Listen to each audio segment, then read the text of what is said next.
Good morning. This is Paul Martin speaking to you today from Mount Laurel, New Jersey in the lobby of the Martin Healthcare Advisors corporate headquarters. Today I want to talk to you about incentives.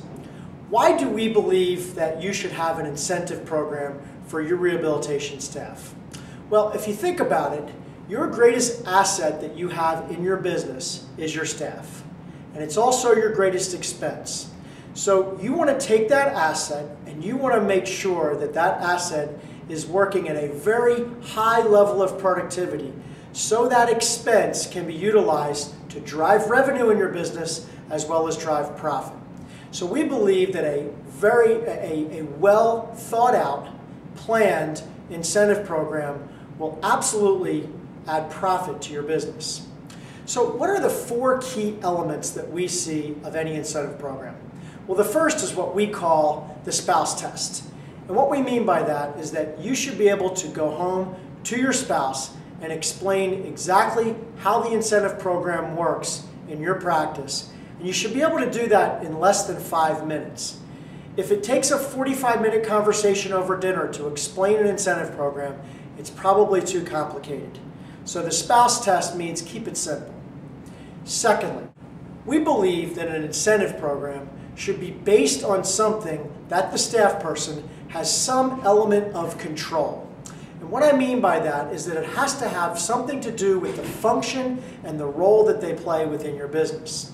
So for example, therapists have a lot of control over the intensity and the duration of each treatment or each patient that they serve.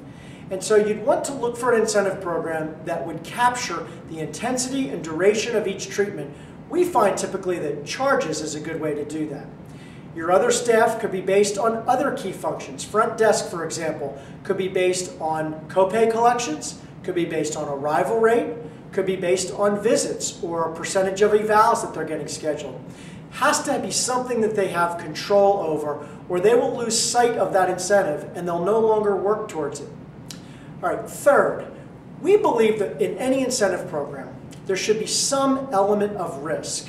What I mean by that is we feel that a therapist should have some element of risk in their overall compensation. At the same time, we believe strongly that there should have no cap on their earnings and that along with that risk should also come an opportunity for reward. So we typically advocate a therapist having 80% of their compensation in the form of a base salary and 20% in the form of an incentive. Easily calculated and very understandable and paid monthly. More frequently than monthly I think is too much, but any less frequently than monthly they're going to forget the hard work that they put in for their incentive. It has to be a hard work reward, hard work reward. And the last key element is that we believe that an incentive program should tie and roll up to a budget that has been set for the operations of the physical therapy practice, clinic, or business overall.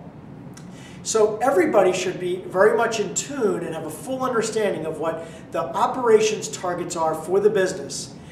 And then each function of the business and each position of the business should have an incentive that's driving the achievement of those targets. So I hope this has been helpful for you. We've done a lot of work in the design and implementation of incentive programs, and we find that practices that we work with that have a good, solid incentive program can achieve an increase of almost 20% in profit. Thank you again, and I'll look forward to talking to you again soon.